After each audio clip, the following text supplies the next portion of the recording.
Salut à tous, ici Adrien D. On fait une petite partie 1.1 sur l'installation d'un serveur LAMP sur CentOS. Donc on a vu précédemment comment faire fonctionner notre site web, il n'y a pas de souci. Cependant, il y a un petit composant de sécurité sur CentOS qui risque de vous poser peut-être un problème par la suite. Et ce composant de sécurité s'appelle SE-Linux. SE-Linux, c'est, on va faire assez rapide, je ne vais pas rentrer dans les détails, une couche de sécurité supplémentaire qui, malgré des droits corrects sur votre système de fichiers, peut bloquer des actions ou des comportements d'applications en vue de renforcer la sécurité et d'éviter que ces applications fassent des choses non autorisées. Pour voir le statut de SE-Linux sur votre système, vous pouvez taper la commande SE-Status, ici. Et donc là, en face de la ligne Current Mode, vous voyez dans quel mode est activé SE-Linux. Enforcing signifie que SE-Linux est activé et est fonctionnel. Vous pouvez avoir permissive, ce qui veut dire que SE-Linux est activé mais non fonctionnel. Ça veut dire que uniquement les avertissements de ce qui serait bloqué vont terminer dans les logs. Le mode permissive, c'est un peu un mode d'apprentissage quand vous voulez sécuriser votre serveur au maximum, mais que vous avez des choses qui ne fonctionnent pas. Vous pouvez placer SE Linux en mode permissive, vous voyez ce qui est bloqué et vous pouvez essayer de renforcer la sécurité en débloquant ce qui vous pose souci. Et vous avez un mode qui s'appelle Disabled, comme son nom l'indique, SE Linux n'est pas du tout activé. Si vous voulez désactiver SE Linux pour être tranquille dans la suite de vos opérations, vous pouvez modifier le fichier etc6config SE Linux et passer la ligne SE Linux Enforcing sur SE Linux Disabled ou Permissive.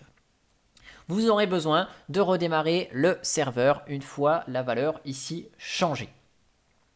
Cependant, si vous voulez laisser SE Linux activé, eh bien, on va voir ensemble comment régler les fameux booléens de SE Linux pour autoriser ou interdire les actions, en tout cas autoriser les actions qui seraient éventuellement bloquées par la suite des opérations.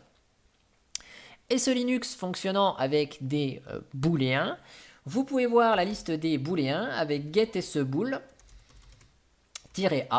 Et là, vous voyez tous les booléens qui sont disponibles sur votre système et leur statut, si c'est on ou si c'est off. Par exemple, ici, ce Zabbix Scan Network à off interdit Zabbix d'accéder au réseau. Et il y a des booléens qui sont spécifiques à HTTPD ici, on les a ici. Donc on va filtrer cette liste avec pipe grep HTTPD. Les booléens ont un nom assez explicite quand même. Vous voyez, par exemple ici, HTTPD enable CGI. On sait deviner ce qui se cache derrière. C'est pour pouvoir exécuter des scripts CGI par le serveur web. Donc là, c'est activé par exemple. Ici, on a par exemple HTTPD can't connect LDAP. C'est sur off. Donc ça veut dire que il n'est pas possible de se connecter à un serveur LDAP au travers d'une page qui serait hébergée sur notre serveur web HTTPD Apache. Si vous voulez un petit peu plus d'informations sur ces booléens, on peut utiliser la commande se-manage. Vous mettez ici boolean, parce que vous voulez des informations sur les booléens. Hop, vous mettez "-l", ça vous sort la liste des booléens avec une description. Et là, vous pouvez filtrer avec pipe grep HTTPD.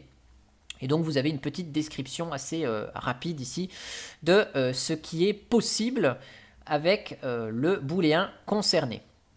Et il y en a un qui va nous intéresser plus particulièrement. Il s'appelle ici HTTPD Unified. Celui-ci, il est par défaut sur off. Si on fait un get sebool HTTPD Unified, on voit qu'il est sur off.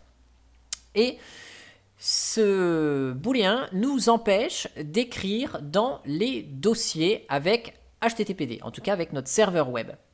Ce qui fait que si vous avez un serveur web qui est hébergé sur votre machine ou que vous allez héberger un site web sur votre machine et que ce site web vous voulez mettre en ligne des fichiers, vous allez uploader des fichiers, ou que c'est un CMS qui a besoin d'écrire dans un dossier cache par exemple, eh bien même s'il y a les pleins droits sur ce dossier, il ne pourra pas écrire de fichier dedans. C'est une protection. HTTPD peut lire, mais ne peut pas écrire.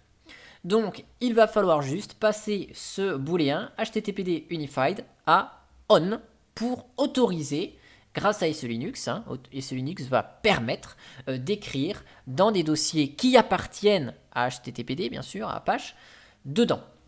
Donc, bien sûr, si il n'y a pas les droits Unix nécessaires sur votre système de fichiers, il ne pourra pas écrire. SE Linux est une barrière supplémentaire de protection de sécurité. Donc ici, on va basculer sur on ce HTTPD Unified avec cette SE-bool. Et ici, on va mettre le nom du booléen on. Et donc à partir de là, eh bien, si on regarde à nouveau le statut de HTTPD Unified, il est bel et bien sur on ici. Et donc Apache aura la possibilité d'écrire dans des dossiers, à condition évidemment qu'il ait les droits d'écriture dedans, bien évidemment. Voilà, j'espère que cette petite parenthèse sur SE Linux vous a plu et on continue dès que possible la suite des vidéos.